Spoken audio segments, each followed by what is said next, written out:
In the lab, it is sometimes helpful to chemically separate aqueous ions. We often use precipitation in labs based on gravimetric analysis. For example, in our stoichiometry unit, my students analyze a metal carbonate compound that could either be potassium carbonate or sodium carbonate. Since it's difficult to chemically tell the difference between sodium and potassium, other than in their masses, we can figure out how many moles of carbonate there are if we precipitate it with something else. We can use an aqueous solution of calcium chloride, which dissolves and separates into calcium ions and chloride ions,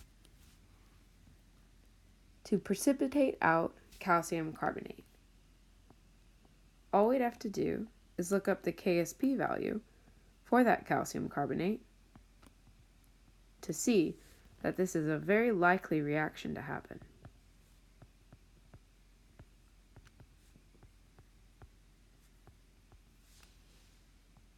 The KSP value for this scenario, the KSP value is 8.7 times 10 to the negative 9, which indicates that the reaction favors producing a precipitate greatly.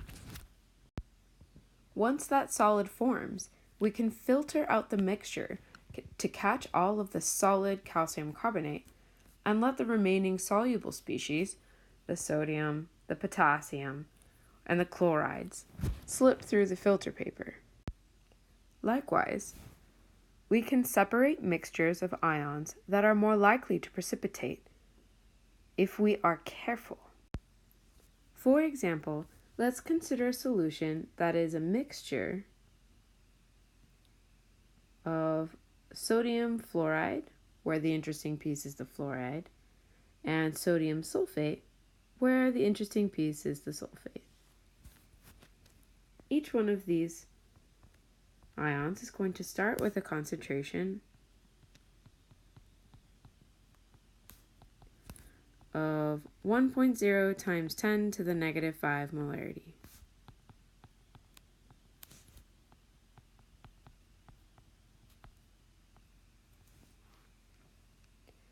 The question is generally, what concentration of some other species that might make this precipitate, perhaps what the concentration of barium nitrate would be necessary to maximize the precipitation of barium sulfate, which has a given KSP value of 1.1 times 10 to the negative 10, without precipitating any of my fluorides.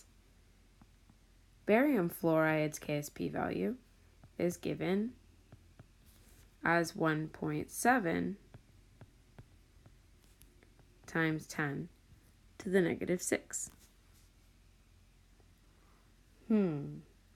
Since we want to know the barium concentration at the tipping point of precipitate formation, I need to plug in current concentrations into a solubility product constant expression. This will give me a way to see where the tipping point is. At equilibrium, before any precipitation occurs, the original concentrations in the solubility product should equal the K, or rather, the reaction quotient should equal the K. I'm looking for that moment right beyond that, where the Q is actually too big and will start producing precipitate by shifting the reaction to the left. Okay, so we're going to need to write down our reactions so we can mentally model a rice table.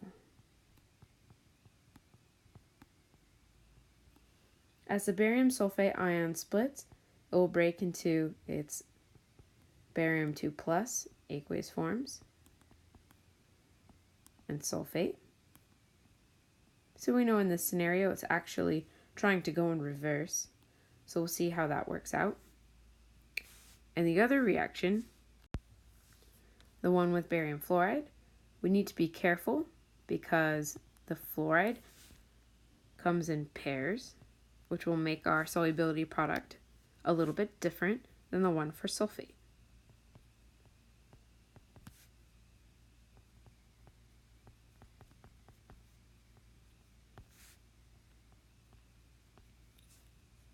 Okay, so now let's write the solubility product constant expressions so that we can plug in our numbers.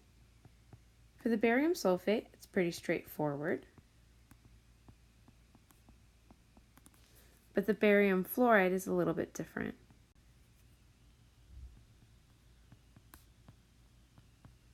We need to make sure that we are very careful to remember the square that goes on the fluoride. Now we need to plug in our concentrations. Our KSP value for the barium sulfate is 1.1 times 10 to the negative 10. I'm interested in this barium ion concentration, and my sulfate concentration is starting at 1.0 times 10 to the negative 5. If I rearrange my algebra equation, I end up with an ideal starting concentration for barium to start to make a precipitate at 1.1 times 10 to the negative 5 molarity. This may seem pretty small. We're hoping that our other one is not so small so that we can have a big difference. So let's plug in our numbers. We have 1.7 times 10 to the negative 6 equal to the barium concentration. And then my fluoride concentration, 1 times 10 to the negative 5, needs to be squared. When I rearrange this algebra expression, I end up with something that's actually quite large. In fact, probably impossible. My barium concentration, when this species will precipitate in this particular solution, needs to be 17,000 molarity. This makes the barium ion a really good choice to select to separate out sulfate and fluoride.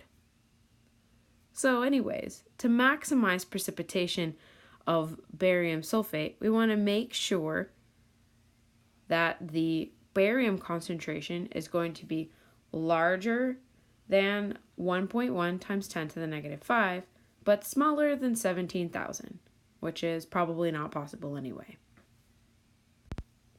A follow-up question often is, what are the leftovers, or what's the remaining concentration when the other ion starts to precipitate?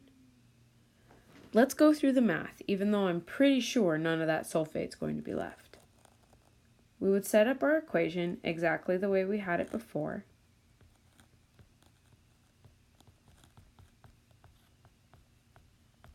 And at this point, we make a little mental rice table so that we can see what our concentrations are. We start with 1 times 10 to the negative 5 of our sulfate, and we need to assume that when the barium fluoride starts precipitating, that we have 17,000 molarity barium ions. Now I recognize that that's an absurd number, but let's just go through the calculation so that we can prove that all of our sulfate is going to be gone. We'll subtract an x from each side, end up with 17,000 minus x, and 1.0 times 10 to the negative 5 minus x, and then set those numbers into our equilibrium constant expression. At equilibrium, we will get this KSP value,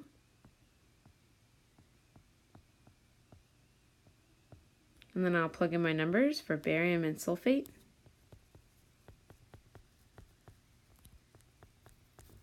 Now you can graph this on a graphing calculator, solve it using the quadratic formula, or realize that this number is essentially 0, and that if we use the factoring method, this x is either going to be 17,000 or 1 times 10 to the negative 5. Whatever you choose to do, you'll find out that mathematically, my x value can only reasonably be 1.0 times 10 to the negative 5, or if you're allowed to have more sig figs, 9.999999999 times 10 to the negative 6, whatever makes you happy. Essentially, 100% of my barium sulfate is going to precipitate out before we get even close to talking about barium fluoride starting to precipitate. Effectively, we've precipitated out a fraction of the ions in solution so that we can analyze things further. The wording in these questions can get a little confusing. Please make sure that you practice ample examples.